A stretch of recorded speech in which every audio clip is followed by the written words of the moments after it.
Hello, welcome to today's video. My name is Ethan Chazen. I am a New York City-based organization development coach. I work with companies, nonprofits, government agencies to help them unleash their employees' untapped potential. So let's dive right into today's video, which is on Gen Zs and Millennials reporting a significant increase in workplace bullying.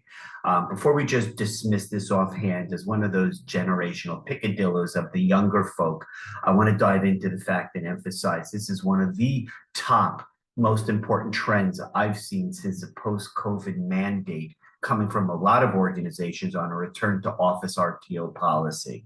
So let's dive in today and explore what's going on. First of all, it's important to understand there are 5 generations that right now are working in the workplace. So there's what they call the silent and mature generation, born before World War II, 1945.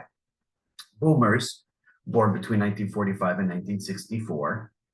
My generation, Gen Xers, born between 1964 and 1980, between LBJ and MTV. This thing called Millennials, born between 1980 and 1996. And now Gen Zs, born between 1996 and 2010. Actually, we have another generation called Alphas, born between 2010 and 2024. So right now, you have those 5 generations from maturest Gen Zs congregating in the workforce, in your organization. And because of the distinctions or differences in generations working now together, there's these interesting dynamics going on. And you, as a business owner, as a thought leader, as somebody committed to addressing this in HR capacity, these are the issues that you're contending with. So let's start out with a survey conducted by Resume Builder that found that 4 in 10, 30+%, 38% of Gen Z say that they've experienced bullying since returning to the office post-COVID. So now, again, before you just say sleight of hand, those are those overly sensitive Gen Zs, what's going on in a post-COVID workplace that went from pure remote during the height of COVID to incorporating people coming back to office to now mandating more draconian, let's say 100% of workforce in office scenarios. So with return to office mandates, there's certain workplace dynamics that you probably have experienced in your organization, or certainly you've heard other folks talking about this. So in February 2024, so almost a year ago, as we're in January 25, Resume Builder surveyed 557 workers at various companies that shifted away from remote work back to now, during the pandemic, to bringing their employees back to office. The mandate of office presence at least once a week. The aim of this Resume Builder research or survey was to see how these employees were dealing and if they were encountering a toxic workplace environment. Listen, that's what I focus on in my consulting practice. So let's dive into the survey results of these 557 employees. 30% of workers say the company culture has been toxic since return to office policy was instituted. 21% of workers say they've experienced bullying, and 28% report creepy behavior since RTO, creepy as defined by something that just inherently makes them feel uncomfortable, whether it's behaviors directed towards them by a manager or a peer.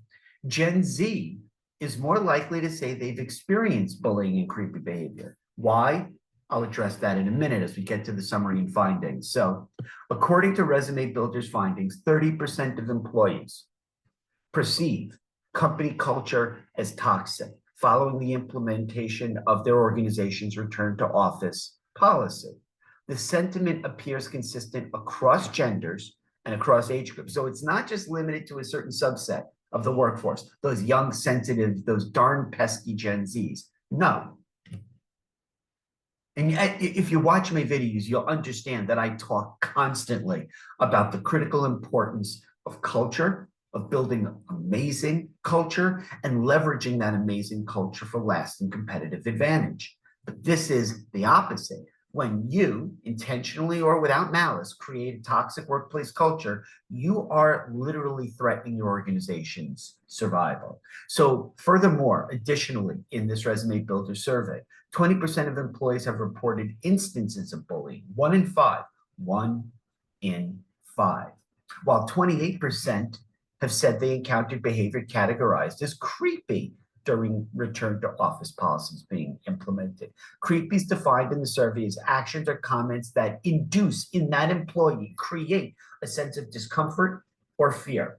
So when I talk about the need for diversity, equity, inclusion, and belonging, and senior white male executives dismiss it offhand, the B in that D, E, and I, and B, belonging, that doesn't happen when people are feeling put off or insecure or threatened, as if there's malice in your culture. You at the top may not feel it, but you bet your bottom dollar that those newer associates at the bottom of your outdated command control structure, they're feeling it and they're not liking it. Both men and women have reported experiencing bullying and creepy behavior. However, here's the key distinctions. We talk about distinctions or differences between those 5 generations in the workforce. Gen Z respondents were notably more likely to report such deviant behavior and experiences. Specifically, 38% of Gen Zs reported encountering bullying, while 46% reported experiencing creepy behavior. These numbers are way too high, way too high. So again, as I always say, if you're interested in diving into the sources I've noted in the video, the links to all the sources are in the description of the video below. So you can dive in at your own timing and leisure. So expert insights. So Julia Toothaker is a well-respected authority on this, and she offered insight into what these findings mean from this resume builder survey conducted in 2024. How can workers handle uncomfortably or potentially toxic situations in the workplace? She advises the employees who are experiencing this to write down their behaviors, because sometimes people have a certain set of experiences. So we may misidentify a behavior or a feeling because the situations that we bring to the table are subjective bias or selective perception from our own past experiences. So she's advising your employees to write it down. Having said that, many people stay in toxic and abusive work environments because they don't identify it that way, or they were taught to just deal with it, especially if their livelihood's threatened, and especially more mature workers, people going back to my age, Gen Xers. We were taught to, on the first year on the job, don't be noticed, get in the office before your boss arrives and stay there after she leaves. Not be noticed in the first year, pay attention to everything, be quiet, be a sponge. That's not what Gen Zs are expecting when they come into the workforce. So I do want to talk about this. Why is Gen Z reporting bullying or creepy behavior? So before you dismiss this, again, before as you've heard maybe about bullying in the workplace, return to office restrictive or toxic culture contributions, before you dismiss all of that, understand the why. If you're genuinely an organization that gives a crap about your people, why is Gen Z reporting bullying or creepy behavior at higher rates? Well, according to Julia Toothaker, I think Gen Z is more aware of what it looks like than previous generations. Gen Z, as a generalization, but Gen Z for the most part, and I can attest to this, having taught over 3,000 of them in 10 colleges and universities over the last 15 years, Gen Z is more self-aware, protective, and well-versed in therapy or mental health language. They grew up with this, okay? Older generations, on the other hand, were told to just deal with it, or rarely went against the organization. We were taught not to protest against the organization's culture. Gen Z will leave pretty quickly if they aren't treated well. You don't like it? Tough. You want to become a world-class organization and build an amazing culture? Start to be sensitive and understand these challenges. By the way, as an offshoot of this, I cannot tell you how many times I've heard the phrase, there's a war on talent. Bullshit. There's no war on talent. The organizations who struggle to be sensitive to these workplace dynamics and changing generational composition of the workforce, they're struggling. But amazing workplace cultures, if you look at Ethisphere or Great Places to Work, the Forbes top annual best places to work, they don't struggle in finding, acquiring, and retaining top talent because they care about stuff like this. They address it head on. Matt Earhart shares his perspective as managing partner of the recruiting firm Summit Search Group. I want you to listen to this, what Matt Earhart says. Something I don't think we're discussing enough is the fact that COVID-19 was a major global trauma, and a large percentage of the population has not fully recovered from it yet. We moved on from it for sure, says Earhart. Along with this, the isolation that many experienced led to an atrophy or wearing away of certain social skills. And not everyone's transitioned fully back into engaging with people face to face. Because of this, I feel some of these creepy behaviors are unintentional and are a byproduct of individuals relearning how to engage with society in an appropriate way. These are exactly the kinds of issues that a one-on-one conversation can best resolve, one-on-one from leader to people they lead. These one-on-one conversations can best resolve these issues because these individuals may not even be aware that their behavior is negatively impacting others. Unconscious bias, selective perception, all of these may sound alien to you, but they're terms from psychological considerations, but they impact organizational behavior and your people. They're impacting your people every single day. It's very possible that other generations are experiencing bullying or toxicity at the same rates as Gen Z professionals. But Gen Z is simply more likely to call out that BS. I find Gen Zers have a lower tolerance for this type of aggressive, toxic behavior than older workers. They're also more dubious of the traditional workplace model overall. And there you go. There you have it. That is totally in line with my experience over the last 15 years coaching and consulting thousands of organizations. I see it time and time again.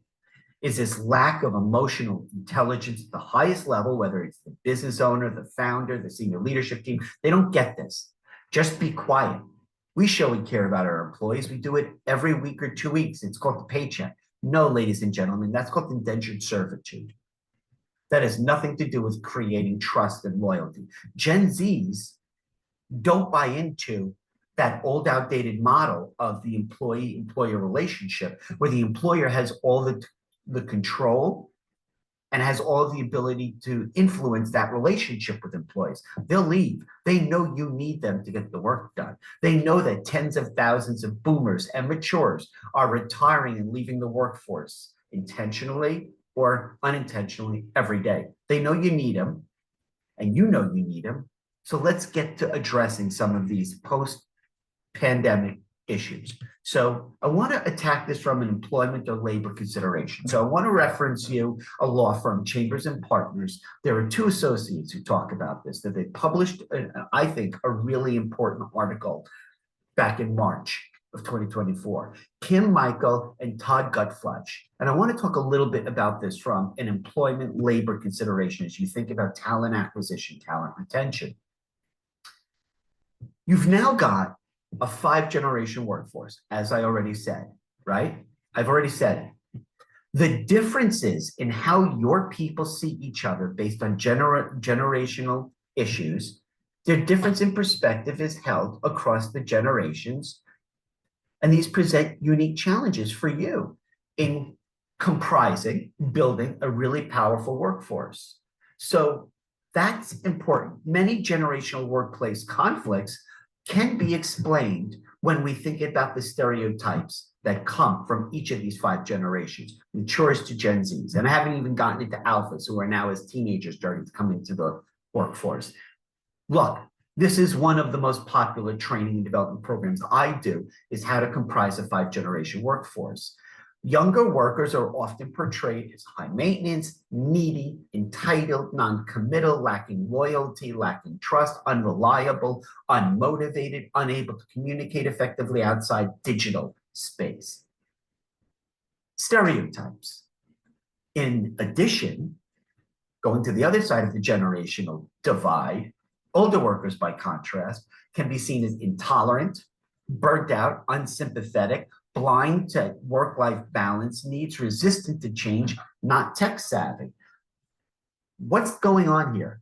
We know that stereotypes, according to this Harvard Business Review research that these two associates are leading to, we know that stereotypes are unfounded, but still, in their case, as employment attorneys, we routinely see this disconnect in the workforce between employees across generational categories.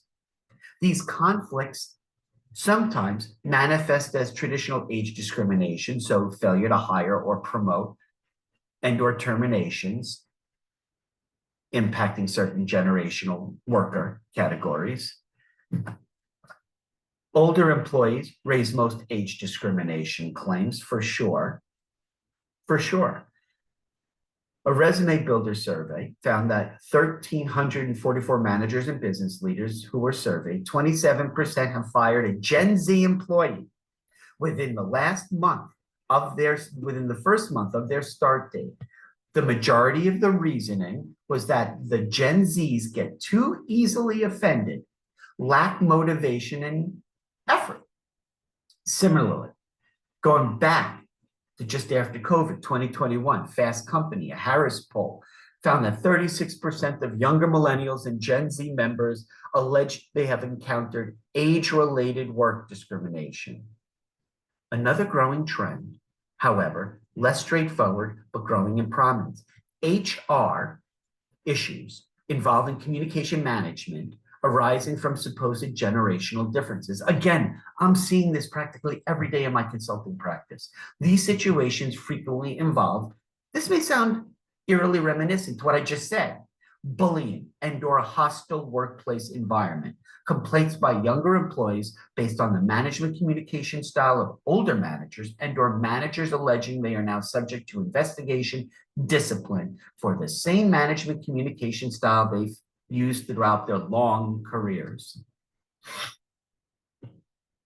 This is what's going on. This is what's going on in the state of the 21st century post-global pandemic workforce that's recomprising, reconstituting, and where, by the way, Generation Zs will represent pretty soon in terms of the way the numbers are progressing, a third of the workforce. So these are considerations. Gen Z reports workplace bullying amid return to office, but they're just taking things the wrong way. You know, are they just overly sensitive employees that are really just, they complain about everything, they're too sensitive? You know, the failure of us as Gen Xers, parents raising them, you know, because we are basically the first helicopter generation, and how we bubble wrapped them, protected them from all of these kind of nasty workplace issues. What's going on? So I'm going to dive in a little bit.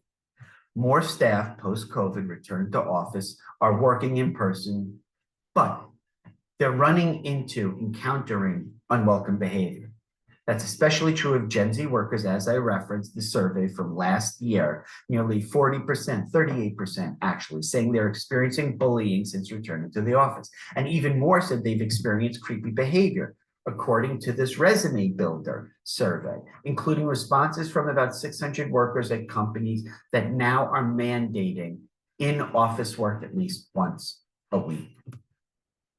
While companies often have policies about bullying and harassment, okay, so you formally documented your stated or formal policy, the severity of such situations can vary greatly. And experts say younger workers may simply be misinterpreting interactions, sensitive Gen Zs, but they also may just be more vocal. Let's play devil's advocate and assume that there's something going on in your workplace. They may just be more vocal and unwilling to put up with that same crap that other more tenured generations, really going back to Gen Xers, that we encountered before them. I think that this has been happening for a long time, and Gen Z is the first generation that I think has truly said, I don't want to be treated like that, said resume and career strategist and resume builder Julia Toothaker, who I referenced before. The survey, Resume Builder survey, did not ask respondents to explain exact instances of bullying, though defined creepy behavior, as I said, actions or comments that induce discomfort or fear. And this isn't just a Gen Z problem, which is what I'm trying to share in today's video. Across all age groups surveyed, 21%, 1 in 5, said they experienced bullying, and roughly 30% have experienced creepy behavior since returning to the office. People also just seem willing to talk about it now, where they weren't before. Another survey from the Society of Human Resource Management found nearly 2/3 of workers said that they've experienced incivility or witnessed incivility in their workplace within the past month. Holy crap, 2 out of 3. And it's coming from SHRM, the gold standard of HR management organizational practice. In that survey conducted in December of 2023, among over 1,000 US-based workers, uncivil behaviors included addressing others disrespectfully, interrupting or silencing others while they were speaking, excessive monitoring or micromanaging, ignoring or paying little attention to others, and unprofessional or disrespectful body language. My wife is an attorney in the labor division of the New York City government. She deals with these issues every day. This is not something that I'm fabricating or blowing out of proportion. As I've said, I see it every day in my practice. In fact, I literally have created this YouTube channel as a forum to share so far over 450 videos on organizations and industries needing to think about the 21st century workplace. This is real, ladies and gentlemen. One major ongoing challenge with the return to office post-COVID that organizations probably like yours is dealing with is getting people up to speed on socializing again. We were in lockdown mode for years. You cannot dismiss offhand, okay, we've moved past it. It's 2021, 2022, or 2025. That's behind us. No, the point being, it's not actually behind us. We have to get, as organizations, people up to speed in how to work together in a professional setting. And now we're complicating things, or things are getting complicated because we have 5 different generations working together. Coworkers are working together more often, still learning each other's personalities and differences in generational characteristics. And there's a good chance some are simply misinterpreting interaction or communication.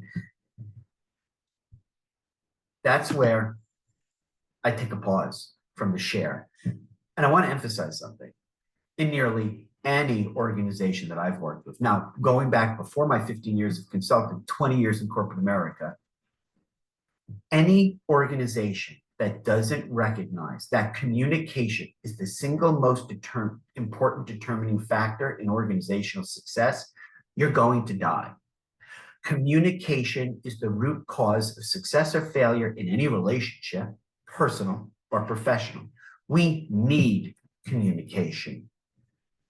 And right now, all of your people, whether you have 5 employees or 50,000, whether you're a little graphic design firm in Brooklyn, New York, or a global multinational corporation with offices in hundreds of countries, doesn't matter. Communication is what you need to be developing and cultivating, and especially post-COVID, especially returning to office, especially figuring out what each individual's wants, needs, desires are, or specific issues, challenges. And now you're commingling people from different generations who now literally have to work together collaboratively in self-directed, self-managed teams to ensure success in individual, team, and organizational performance. Where do you think this goes? Your organization, no doubt, wants to optimize profitability. Unfortunately, that's still the drive for most for-profit organizations is shareholder value, right? Not stakeholder value. But to get there, to achieve optimum maximum profitability, you need to increase your team, your people's performance and productivity. How do you get there? Communication. That's the key. So having said that, I do want to move on. Gen Z employees are calling out workplace bullies. What does this mean for HR? So if you're in an HR role, or if you're a business owner, a founder, if you're in the process of launching a company as an entrepreneur or a founder, or if you're a senior executive, you need to contend with what this means for your organization. So, Amanda Schiavo from HR Brew, which is the source. And if you're not familiar with it, it's phenomenal. Go check them out. No, Gen Z ain't going to take it. Some Gen Z employees have been experiencing bullying since returning to office post-pandemic, again, alluding to or referencing this resume builder survey last year of 557 employees. Survey says 1 in 4, 38%, that's not 1 in 4, that's actually 2 out of 10, of Gen Z workers said they have experienced bullying. Excuse me, 2 out of 5. Additionally, 30% describe their company culture as toxic. So imagine I were to come in and do an audit, if you asked me to, of your organizational culture, and you started out with the premise that your culture was fine. Who says it's fine? Clearly, you're not finger on the pulse of what your frontline staff are feeling and dealing with on a daily basis. Okay? So this resume builder survey found Gen Z employees are more likely to speak up. I've addressed that. This isn't necessarily because they're experiencing more bullying than older generations. Stacey Haller, Resume Builder's chief career officer, explained they're just generally less inclined to sit back and take it, which is why, by the way, you may see a revolving door of young talent coming into your organization and leaving, coming into your organization and leaving. So you may go, what's going on? This is what's going on. They have a different expectation of the relationship between them and their employer. Not only do they want it to be treated with respect, civility, empathy, decency, not only do they demand that your organization take their work-life balance, health and wellness issues seriously, they want their ideas to not only be solicited, but acted on. They want to get to have greater control over when they work, how they work, where they work from, and who they work with. Yeah, I know, demanding. They have different expectations. And just very quickly, so you get this, think about it from the perspective of somebody who's a Gen Z, born between 1996 and 2010. They saw early on in their lives. Remember going back to 2007, 2008, and 2009, that little thing called the recession, where banks and financial services firms foreclosed on their parents' and grandparents' homes. There were mass layoffs where their parents were laid off. There was banks and financial services firms stealing money from their clients. All this was done to their parents and their grandparents. They saw this firsthand at impressionable young ages. So Gen Z, this generation, going back to the Resume Builder survey, this generation shows up and they're not putting up with this kind of 20th century command control, we own you, indentured servitude mindset of how organizations used to, and many still do, treat their employees. They're not putting up with it.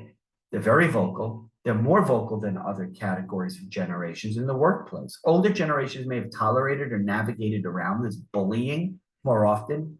This generation is reacting to it viscerally, strongly, as well they should, because it doesn't belong in the 21st century workforce. And that's why I do so much work in building culture to deal with sensitivity, empathy, and get this, values.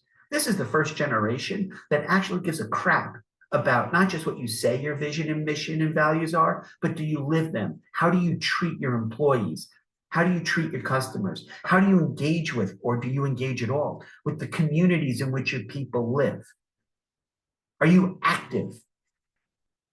They look at your values. They see if you live your values and do your values match theirs. What is this in terms of impact for your organization? The stakes can never be higher. They're higher now more than ever. So for you to have a zero tolerance policy about addressing bullying or creating a toxic culture, because a toxic environment can and will result in employee turnover, especially among younger employees. It costs you as an organization 1.2 to 1.4 times an annual salary to fill a vacancy. There's no talent. There's a war on talent. Bullshit. There's not a war on talent from those organizations that have already built and are maintaining great organizational cultures. They get it. They get the importance of this. Companies that create positive culture will absolutely attract and keep talent. But if the organization as a whole doesn't take bullying complaints by Gen Z seriously, they're going to leave you. And you may be experiencing this right now and may not have a clue as to why. You're going to have turnover, and then it's going to come down to money and cost. And that's typically when employers pay attention. Haller, chief senior resume reviewer at Resume Builder, continued. So, how can HR or organizations address this? To start, Haller said, HR can educate company leaders about the different generations that make up their workforce and how they communicate. Gen Z is more vocal, she said, and when they have a bad experience, their entire network is going to hear about it. I do this. So if you're interested in learning how to implement some more of this, and don't get caught into the trap of labeling this for convenience sake as, oh, this is sensitivity or this is warm feely bullshit. This is a direct, straight through cause and effect impact on your organization's profitability, financial performance, and ultimately long-term survival viability. Because you won't. If you don't implement this, you're going to go out of business. Not if, when. So reach out to me, let me know of how you can take baby steps initially, low-hanging fruit, and start implementing change right now, early on in 2025. 61% of Gen Z and half of millennials have experienced workplace harassment. This is possibly news to you, but it shouldn't be. Now, I wanted to kind of address this from a Deloitte perspective. So you may have heard of an organization called Deloitte. Every year, going on 13th year in 2024, they conduct a really comprehensive global outlook of the state of Gen Z and millennial employees. It's a Gen Z and millennial survey report. They surveyed in 2024 22,000 individuals in 44 countries to review the resulting impacts of disruptive events post-COVID. So from kind of going on 2021, when we came out of COVID, but we didn't really come out of it, we moved past it, to what people are still dealing with 3 years later. With Gen Zs and millennials rethinking the role of work in their lives and struggling with the high cost of living. The study from Deloitte determined that while respondents acknowledge some positive change, they're deeply concerned about their futures. What are you doing as an organization to address this with them? The study, Deloitte study, determined that stress and anxiety levels remain high today. Burnout is on the rise for these generations, with 61% of Gen Zs and half of millennials having experienced harassment, microaggression, which is not pervasive constant, but microaggression is those one singular act or moment of toxic behavior in the workplace just in the last 12 months. So that's important. So if you skip to their actual survey, and again, from that link in the description below, you can go and pull up, as I did, the complete Deloitte 2024 Gen Z and Millennial survey. Work-life balance issues remain somewhat the same. Work-life balance and flexibility are top of mind. That's an important consideration. What are you doing, if anything, as an organization to formally institute a way to solicit feedback on how they feel and address things to reduce their concern, their stress, their anxiety? Work-life balance remains paramount for both Gen Zs and millennials, people born literally between 1980 millennials and 2010 Gen Zs. So we're talking about 30 years, 30 to 40 years. Once again, topping their list of priorities when choosing one employer over another and being the most admired trait among their peers. The last year has seen a shift toward a more on-site work, return to office policies being implemented, with nearly 2/3 of respondents of Deloitte's survey saying their employers have implemented a return to office mandate over the last year, either bringing people back fully on site or moving to a hybrid work model. These mandates from these employers have yielded mixed results, some reporting benefits like improved engagement, connection, collaboration, or better routine and structure at work, while others are experiencing increased stress, decreased productivity. Hello, that's the actual impact to your organization of allowing this toxic culture to exist is a decrease in performance and productivity and higher turnover. And the interim of what you may label as silent quitting or a war on talent, that's just cause and effect with what's going on when you allow a toxic culture to exist. Gen Zs and Millennials continue to value flexibility in where and when they work, and this drive for flexibility continues to increase the popularity of less traditional employment models, including part-time roles, job sharing, and side gigs or side hustles. So, lastly, I want to share HR executive. Gen Z is struggling with in-person interactions, how HR can and should help.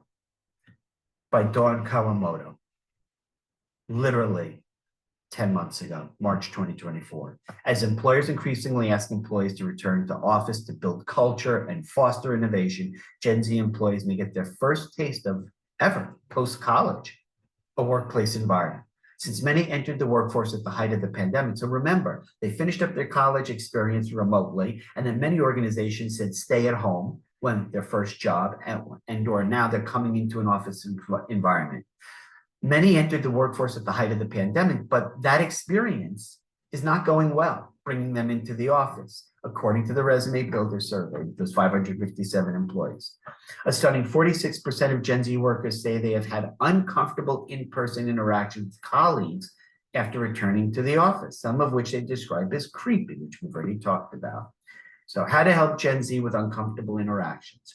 What's driving Gen Z employees to feel so uncomfortable at work? So I'll wrap it up by saying, for starters, Gen Z tends to have nascent skills in processing uncomfortable feelings and building tolerance toward them. Kelly Kinnebrew, a clinical and organizational psychologist, noted in her blog post, The Crisis of Managing Gen Z.